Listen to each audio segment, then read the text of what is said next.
चलो आज की वीडियो में सबसे पहले तो आपको बता दूं कि हम लोग करने क्या वाले हैं। और इस पर्टिकुलर चैप्टर के अंदर जो कि मैंने यहाँ पे लिखा हुआ है एप्लीकेशन ऑफ इंटीग्रल, या ये कह सकते हो कि area of the bounded region, ये क्वेश्चन है जो आपके हर examination point of view important है। इसमें कर्व दिए जाते हैं, कर्व का एक रफ स्केच बनाना होता है, रफ स्केच से एक एरिया शेड किया जाएगा और उस एरिया का इंटीग्रेशन निकालेंगे। या प्रॉब्लम ये आती है कि अगर इंटीग्रेशन ही नहीं आता तो ये चैप्टर कैसे करेंगे। तो आपको बता दूं, हम लोग इंटीग्रेशन के डीप क्वेश्चंस पे नहीं जाते हैं, हम लोग इंटीग्रेशन के सिंपल 2 फॉर्मूलों का यूज़ करेंगे। बट इन सब से पहले हमें ध्यान रखना चाहिए कि हमारे कितने टाइप के कर्व हैं। तो इस चैप्टर को शुरू करने से पहले मैं 2 कर्व के बारे में इंट्रोडक्शन दे रहा हूं, जिसमें से एक कर्व को हम लोग कह सकते हैं लाइन। लाइन बड़ी सिंपल होती है, जहां पे हमने y is equal to m x plus c की लाइन तो सुनी है, बट इससे ज़्यादा इंपॉर्टेंट ये वाली फॉर्म होगी x upon A Y upon B is equal to 1। कैसी भी लाइन दे रखी हो इस फॉर्म में कन्वर्ट कर लेना, क्योंकि जब मैं इसका डायग्राम बनाऊंगा यहाँ पे x का जो डिनोमिनेटर होगा वो x एक्सिस पे ओरिजिन से दूरी होगी जहां पे वो लाइन कट करती है। एग्जाम्पल के तौर पे अगर मान लीजिए आ गया x अपॉन 2 और y अपॉन 3, मेरे लिए बहुत आसान है ऐसी लाइन बनानी। तो इस लाइन के लिए हम लोगों ने करना क्या है, x के नीचे 2 है तो इसका मतलब यहाँ पे 2 यूनिट पे ये लाइन कट करेगी, और y के नीचे 3 आ रहा है, इसका मतलब 1 2 और ये 3 यहाँ पे। तो बहुत आसानी से हम ये लाइन ड्रॉ कर सकते हैं। तो पहले तो लाइन को समझना होगा। दूसरी बात, कभी कभी क्या हो सकता है कि अगर हमारे पास मान लीजिए इस लाइन को मैं सेटल कर दूं तो ये हो जाएगा 3x एंड 2y बराबर 6। बिल्कुल सही साहब, लाइन बना ली। अब होगा क्या, इसके अंदर कई बार लिखा होता है 3x plus 2y less than और इक्वल टू 6, तब आपको एक लेना होता है टेस्ट पॉइंट। हम ये लाइन बनाएंगे जरूर क्योंकि नीचे इक्वल टू का साइन है, पर हम इसका कौन सा एरिया लेंगे, उधर वाला या इधर वाला, इसके लिए हम लोग एक टेस्ट पॉइंट लेते हैं। देखिए ज्यादातर टेस्ट पॉइंट होता है ओरिजिन, ठीक है। ओरिजिन मतलब ये वाला वो पॉइंट है, ये पॉइंट लाइन पे नहीं है, इसका मतलब मैं 0,0 रख के देखूंगा। यहां पे x की जगह 0 रख दिया तो 0 आया, y की जगह 0 रख दिया 0 आया, यानी ये साइड बन गई 0। अब ये हो गया 0 लेस देन 6। क्या ये सही है? हाँ, 0 जो है वो 6 से छोटा होता है, इसका मतलब ये हमारे फेवरेबल एरिया में है। इसका आंसर जैसे ही यस रहा तो जिस तरफ ओरिजिन है वहां का हम लोग एरिया लेने वाले, तो हम लोग इस तरफ की शेडिंग करेंगे। तो लाइन के अंदर तो इतनी नॉलेज होनी चाहिए। दूसरा हमारे पास जो कर्व आता है वो है पैराबोला। तो ये हम लोग समझने के बाद हम लोग इसके साथ एक टॉपिक और लेते हैं, पैराबोला। अब जब हम लोग बात करते हैं पैराबोला की, तो पैराबोला क्या होता है, 2 तरीके का होता है। Y square is equal to X की टर्म होगी। देखो हम लोगों ने 11वीं में इसको देखा था 4ax, ठीक है। तो ऐसे में आप इसको ये ध्यान रखो कि यहां सिर्फ x भी हो जाए तो भी चलेगा। तो यानी एक बहुत इंपॉर्टेंट चीज याद रखने वाली ये है, 2 वेरिएबल में से किसी एक पे पावर 2 लगी है और एक पे पावर 1 है, तो वो पैराबोला बनेगा। अब ये पैराबोला कैसा होता है, ये पैराबोला होता है, देखो y का स्क्वायर है, इसका मतलब x एक्सिस की सिमेट्री है, तो ये इस तरीके का पैराबोला बनेगा। वहीं दूसरी बात, देखो यहां प्लस है तो प्लस वाली तरफ खुला हुआ है ना, और अगर ये कहीं Y square is equal to minus की एक्स की टर्म आ जाए तो अब समझ जाना ये इस तरफ को खुला होगा।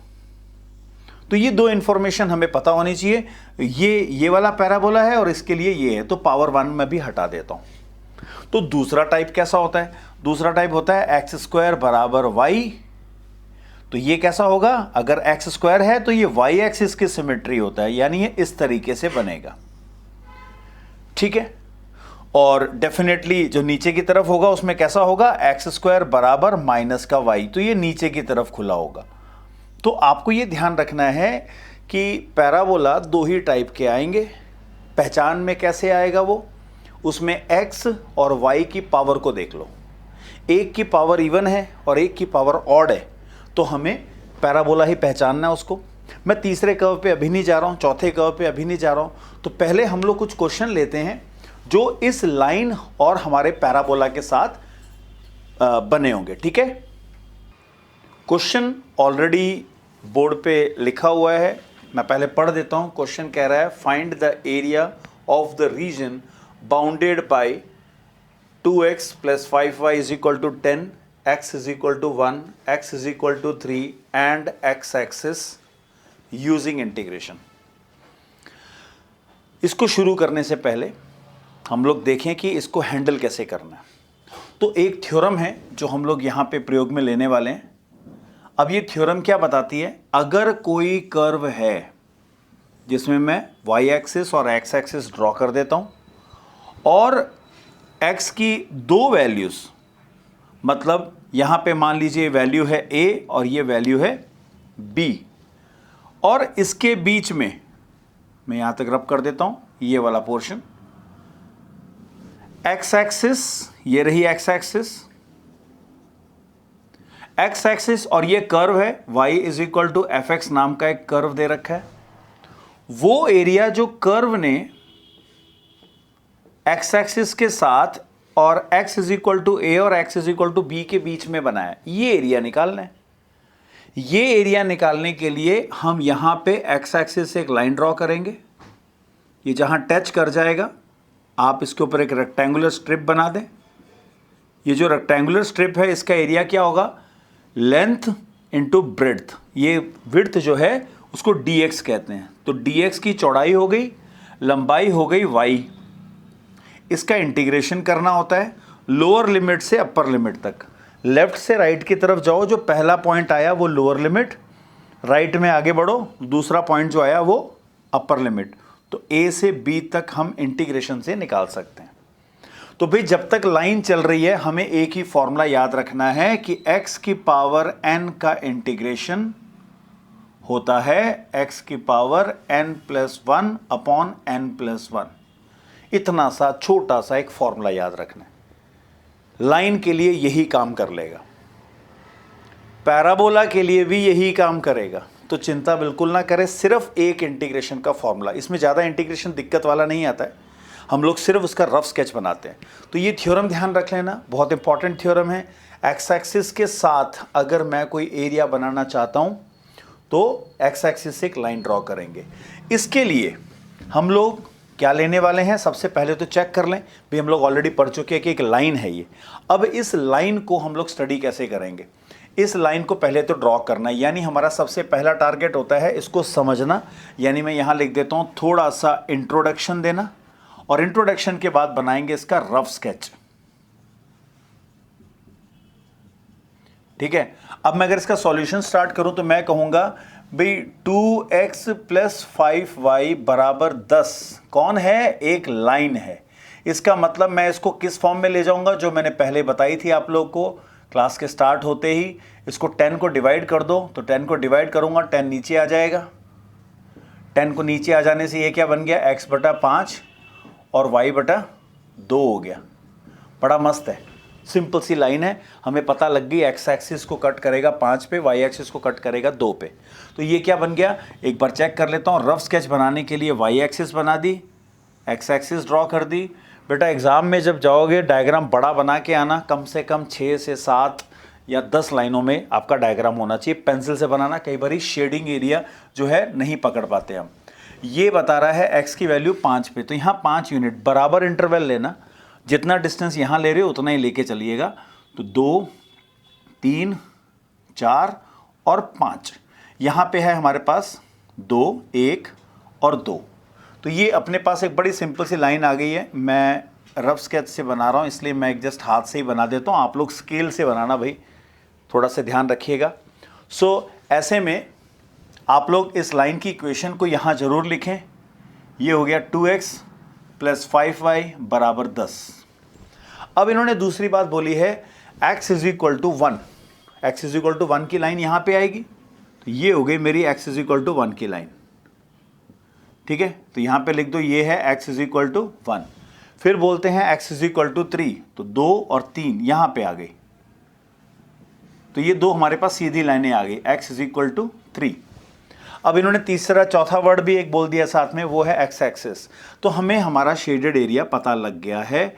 ये वो एरिया है जिसका हम लोग, ये वो रीजन है जिसका हम लोग एरिया निकालना चाहते हैं। थ्योरम का सिंपल प्रयोग करते हैं। थ्योरम कहती है एक्स एक्सिस, नाम आ गया, एक्स एक्सिस का नाम आते ही एक्स एक्सिस से एक लाइन ड्रॉ करना, यहाँ टच कर देना, एक छोटी सी रेक्टेंगुलर स्ट्रिप बना देना।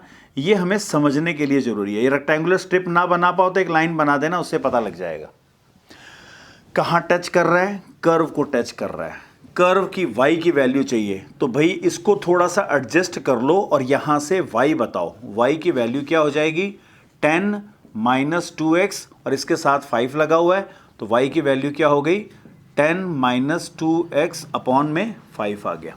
ये करना जरूरी है।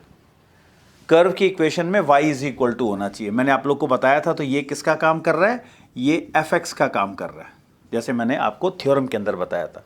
अब इसका इंटीग्रेशन, यानी हमारा ये हो गया पहला स्टेप, ये हो गया दूसरा स्टेप, और तीसरे स्टेप में हम लोग लिखेंगे उसका इंटीग्रल फॉर्म या रिक्वायर्ड एरिया। तो मैं यहां लिख देता हूं रिक्वायर्ड एरिया। ठीक है, तो रिक्वायर्ड एरिया मेरे पास सिंपल सा है यहाँ पे, तो मैं लिखूंगा इंटीग्रेशन, पहले क्या आ रहा है 1, दूसरा 2 नहीं 3 पे आ रहा है, तो 3 तक हमें लेना है y dx।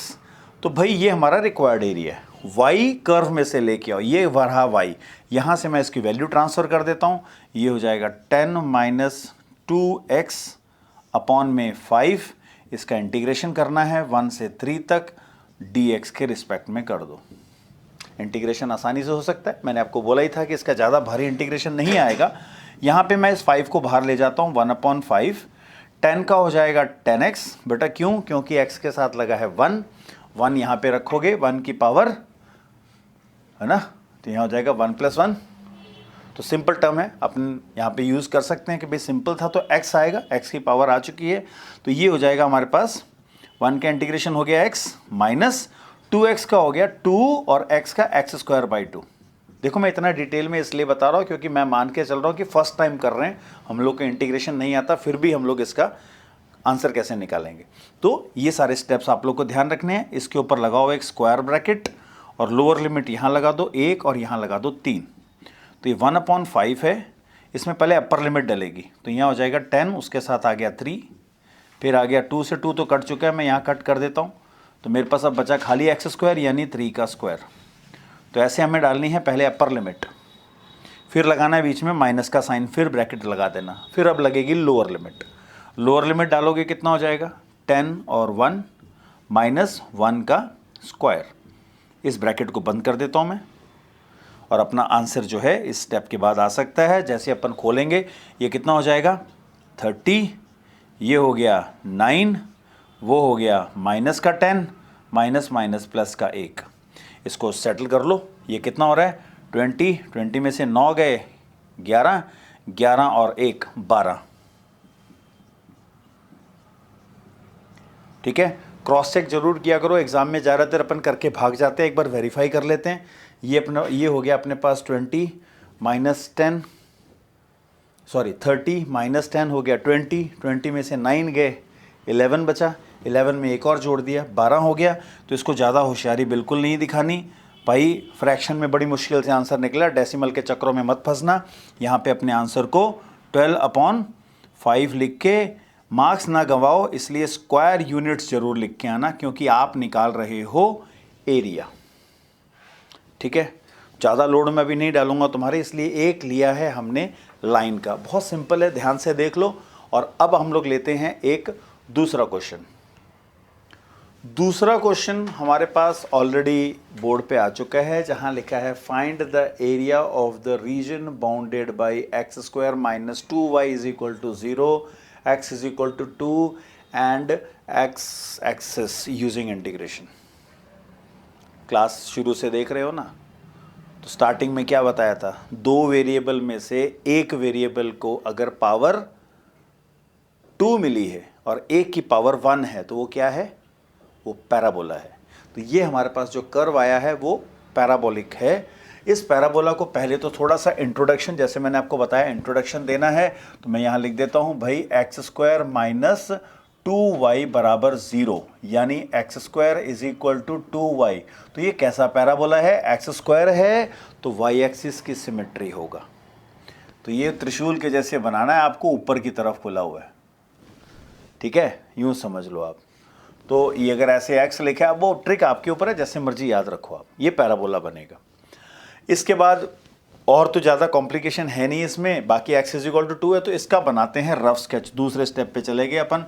तो मैं इस डायग्राम को थोड़ा सा बड़ा बना लेता हूँ।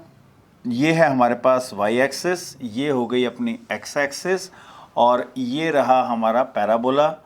जैसा भी है मैं भी रफ स्केच बना रहा हूँ। रफ ऐसा बनाओ कि थोड़ा भाई फेयर के जैसा लगे। अब है x इज इक्वल टू 2। एक बार जस्ट मेंटली चेक कर लेते हैं। x की वैल्यू अगर मैं 2 रखता हूँ, यहाँ देखो x की वैल्यू 2 रखता हूँ तो आएगा 4 और 2 से डिवाइड हो जाएगा 2। तो यहाँ पे आपका पैराबोला थोड़ा सा स्क्वीज्ड फॉर्म में है, ऊंचा अच्छा खासा गया हुआ है, यूं गया है ये, ठीक है। तो इधर से राइट कोई दिक्कत नहीं, अपन नहीं बना रहे हैं। तो अब x इज इक्वल टू 1 और ये 2 पे लिए 4 आ रहा है। तो क्योंकि मेरा अप्रॉक्सीमेट ग्राफ है इसलिए टेंशन लेने की जरूरत नहीं है, थोड़ा बहुत ऊपर नीचे हो सकता है। तो ये हो गई हमारी लाइन कौन सी? यहाँ है 1, ये है 2, तो ये हो गया x इज इक्वल टू 2 की लाइन। और हमारा पैराबोला था, देखो अब इन्होंने बोला है एक x एक्सिस को। क्या ऐसा कोई एरिया दिख रहा है जो कि x एक्सिस ने, कर्व ने यानी पैराबोला ने और हमारी लाइन ने बनाया है? बिल्कुल, ये वाला है। तो इसको ऐसे पेंसिल से शेडिंग कर देना, या आप लोग ऐसे स्केचिंग करते हो जैसे, वैसे शेडिंग कर देना, या लाइनों से पैटर्न बना दो। ये अपने पास एरिया आ चुका है। देखो अभी मैं सिंपल क्वेश्चन ले रहा हूँ, नेक्स्ट क्लासेस के अंदर मैं इसके अंदर कॉम्प्लिकेटेड क्वेश्चंस पे जाऊंगा, बट अभी सिंपल वाला है। तो ये अपने पास एक्स एक्सिस से एक लाइन बनाओ, बेशक इतनी सी लाइन बना के भी काम चला सकते हो, और यहाँ लिख दो ये पॉइंट है x, y। तो ये क्योंकि एक्स एक्सिस से बना एरिया है ना, यहाँ की लिमिट हमें पता लग रही है 0 है ना, 0 से शुरू हो रहा है, एरिया पूरा दिख रहा है, 2 तक गया है। तो हमारा रिक्वायर्ड एरिया क्या होगा भाई? अब लेना है 0 से 2 तक, 0 से 2 तक लेना है। अब 0 से अगर मैं 2 ले रहा हूँ और मेरे पास यहाँ पे आएगा y dx। y कहाँ से लाना है? कर्व की इक्वेशन से। इधर से देखो y को अलग कर दूं तो क्या बनता है? x² बटा 2। ये किसका काम कर रहा है? यही तो fx का काम कर रहा है, ठीक है, क्लियर। तो ऐसे में यहां वैल्यू डाल देते हैं, ये हो जाएगा 0 से 2 तक। y क्या है? x² बटा 2 और साथ में dx। जो कांस्टेंट है बाहर निकाल लो। जैसे मैंने आपको बोला था, बड़े सिंपल इंटीग्रल जो है, इंटीग्रेशन जैसा भी आए एक ही फॉर्मूला याद रखना है। अभी तो लाइन है चाहे पैराबोला है, यही एक फॉर्मूला याद रखना होता है। यहाँ से भाई x² का इंटीग्रेशन कर देना, तो ये हो जाएगा 1/2 x³/3। लिमिट है 0 से 2 तक, पहली डलेगी अपर लिमिट, तो ये हो गया हाफ। अपर लिमिट में आ गया ये 2 का क्यूब, तो यहाँ मैं 8 लिख देता हूँ डायरेक्टली। बटा 3 भी बाहर ले जा सकते हो, तो बाहर भाई हो गया 6, और अंदर अपने पास क्या बच गया? अंदर बच गया सिर्फ x³। x³ में पहले 2 रखा तो 8 और 0, तो अपने पास आंसर आ गया 8/6, ठीक है। 8/6 हो गया। 4/3 स्क्वायर यूनिट लिखना मत भूलना, क्लियर। तो ये देखो आज की क्लास में तो मैं एक सिंपल सा ले रहा हूँ कि भाई ये छोटे छोटे कर्व लेके, है ना, एक पैराबोला है, एक लाइन है। ये क्वेश्चन ये मत सोचना कि 4 नंबर का होगा, ये क्वेश्चन 3 नंबर का ही है। सिंपल सा कर्व बनाना है, उसका इंटीग्रेशन करना है, ठीक है, और लिमिट सही ढंग से चूज़ करनी है। तो ये है हमारा फर्स्ट लेवल। सेकंड लेवल पे मैं इनका कॉम्बिनेशन करूँगा और हमारे नए कर्व को इंट्रोड्यूस कर दूंगा, जो है सर्कल और एलिप्स। तो अभी तक का काम आप लोग के लिए ये है, घर पे बैठ के सिर्फ ये वीडियो को लाइक नहीं करना, शेयर तो करना ही है, लाइक भी कर देना, कमेंट जरूर लिखना है इसके अंदर, कोई ना कोई भी कमेंट आए, चाहे सही लगी खराब लगी, और साथ में कॉपी लेके बैठो, तभी करने का मज़ा आएगा, ठीक है। और फिर सिर्फ इस एक फॉर्मूले का याद रखना है। 3 चीज़ें याद रखिएगा। कर्व मैंने अभी तक 2 ही बताए हैं, पैराबोला और लाइन। तो नेक्स्ट क्लास के अंदर हम लोग जो है वो पैराबोला और इनके मिक्सचर पे चलते हैं, और सर्कल और एलिप्स को भी लेंगे, ठीक है। तब तक गुड बाय।